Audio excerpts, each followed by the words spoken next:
Dean is in New Jersey, just saying you spent some time in New Jersey in terms of how they're handling their political structures, particularly in Dean, you're in South Jersey, right?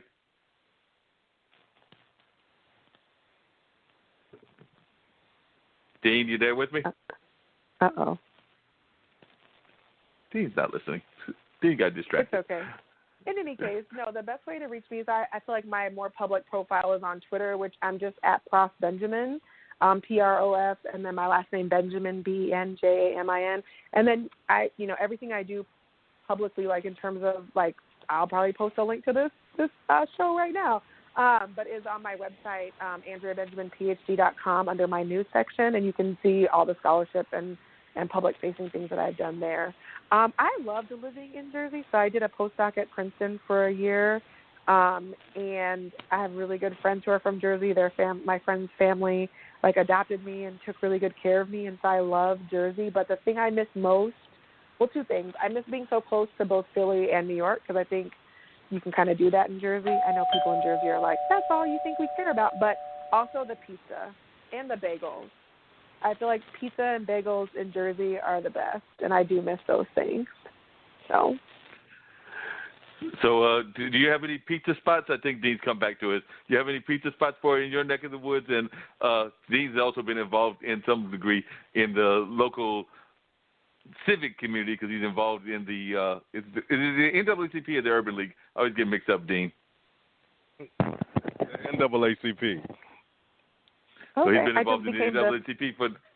Go ahead, Andrea. I just became the faculty advisor here for the NAACP for our students on campus, so I'm excited to get to work. Nice. So, yeah. Yeah, I was just asking her what she missed, and she was saying, what were the items that you missed from New Jersey? I think I heard pizza, and there was something else that you missed severely. Bagels. New Jersey bagels are one of a kind, and you can't get them anywhere else. So. No, you can't. Yeah. But cool. It was good time. Good. Well, I definitely want you to stay on the line. I think we got Brigetta, the laughter liberator, on. She was on last week talking about some of the laughter, how important that laughter is. And I'm also hoping to hear from Lippy, who's a scientist and everything. But I did want to hear more from Brigetta, and she may have some thoughts about what's going on in the world and how laughter can help us get through this day and time and everything. So definitely stay on the line. And if you could, pull up Brigetta as well.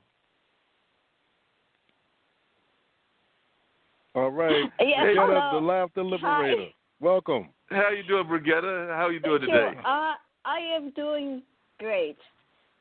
Good. Because, we've been talking to Andrea Benjamin. She's a scholar that has spent time in New York, New Jersey, California, and is now currently in the Oklahoma area. So definitely these are some hard times. Me and Dee were talking about the ways people are raiding the grocery stores. You've probably been getting some good laughter material from just the way that people are handling this disease and everything. I mean, I know it's difficult times, but you probably also been getting some good laughter material and probably telling people that they need to, as Dean said earlier, take a chill pill and try to breathe out, breathe in, and try to collect themselves during this time of a little bit of folks going a little bit very concerning kind of things going on, but also sometimes you have to wonder if we're not taking it to the extreme.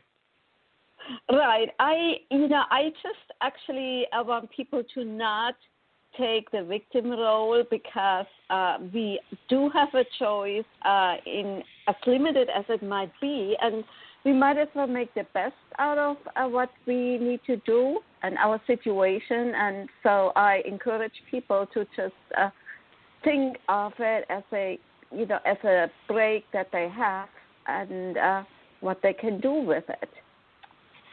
Now, I know last week you... Go ahead. Yeah. No, go ahead. I interrupted you. Last week I had, yes. Last week you were encouraging people to do a lot of laughter things, and we were talking about some of the ways that you created laughter even in public situations. But now I'm thinking that you guys have to encourage people as to how they can find the laughter just in their own solo home. It might just be them, and of course their spouse or their significant other, and maybe their kids, and the kids are probably driving them crazy as well because a lot of the kids would now be in school, but they're now in the house. So is there any specific advice that you're giving people in terms of laughter now that you might not have been given, say, a week or two ago? Yeah, actually, I had a retreat schedule that I, of course, had to cancel. And now I am going to have a laughter-thon, a 21 days laughter-thon. How that works, it starts next Monday, and it is 5 minutes of laughter 3 times a day. And hopefully that will help people to just break their whatever, the monotony of things, and will raise the spirits, because I do think that right now it's really a crazy time that has never been there like that. And so we need to make the best out of it. Yeah, definitely. Andrea, how have you been using laughter when you were using laughter with the students? I'm imagining that laughter probably was a very important factor for you in terms of calling, in terms of just getting through. Yeah, I mean, I think I'm pretty funny, but other people disagree. But I like to laugh with my students. I think that's probably the hardest part is, I'm used to seeing them 2 days a week, and we talk face-to-face, and so moving online, I've already thought of some fun things that I can do to sort of include in the class. It wasn't necessarily laughter, but I hope that they would think it was funny.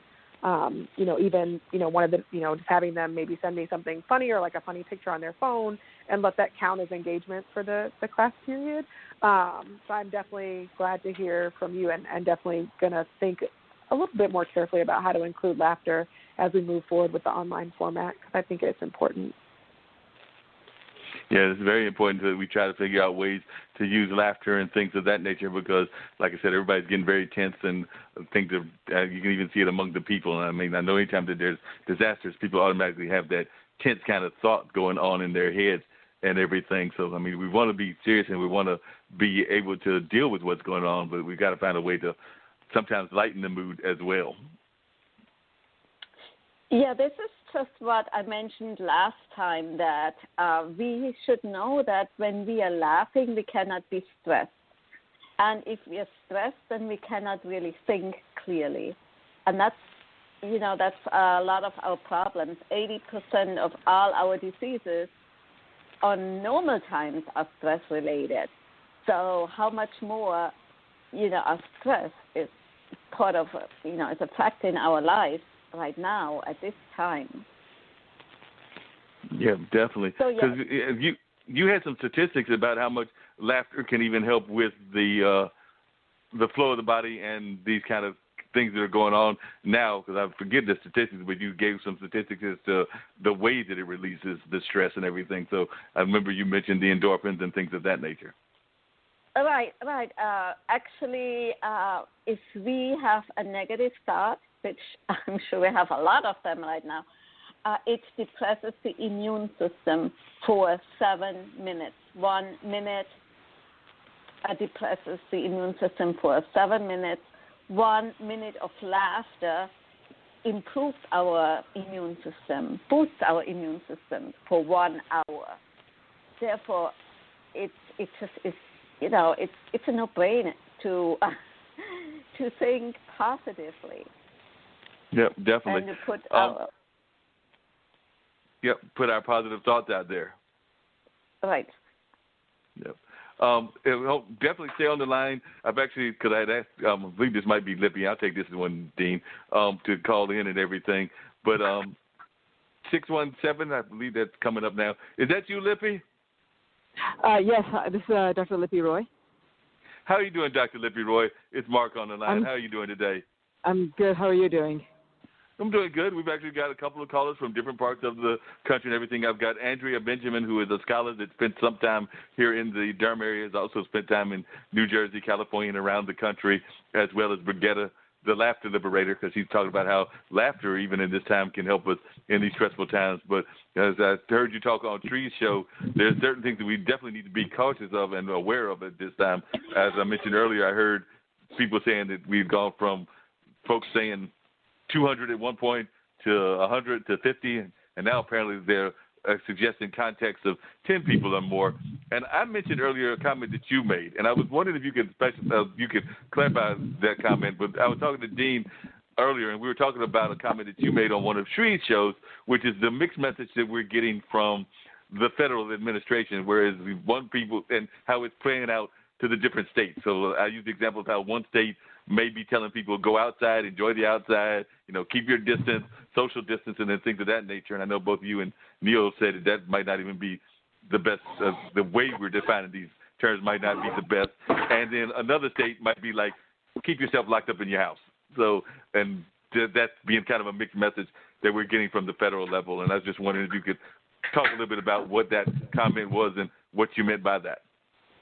Hi. Yeah. I mean, I guess it is causing some confusion amongst people, and I don't blame the public for being a little confused there. I think the key message really should be to follow what both the CDC and the WHO are recommending, which is this physical distance.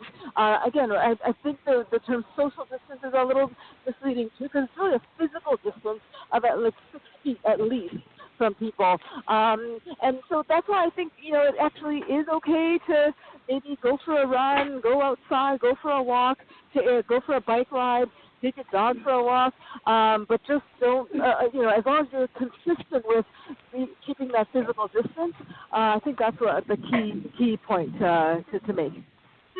Yeah, definitely. We've got to have those kind of points and everything, because a lot of people are giving these kind of mixed advices as what to do. And we were talking to Andrea, and she was trying to figure out even how to engage her students, because like I said, she's used to being with her students there in Oklahoma and being able to actually talk to them on a regular basis. I know that you've had some academic background as well as the doctoral background, but now she's trying to figure out how to deal with this and doesn't have this kind of training of distance learning, because a lot of people don't have this kind of training, even though it's become more and more popular. So I don't know if you have any thoughts as to what people can do in order to engage people, even though they're not physically in front of the people, from a medical standpoint or any other standpoint. You're referring to students, right? Yes. Yeah, no, this is a real concern, and I get it, because this is a real disruption in school, right? School life.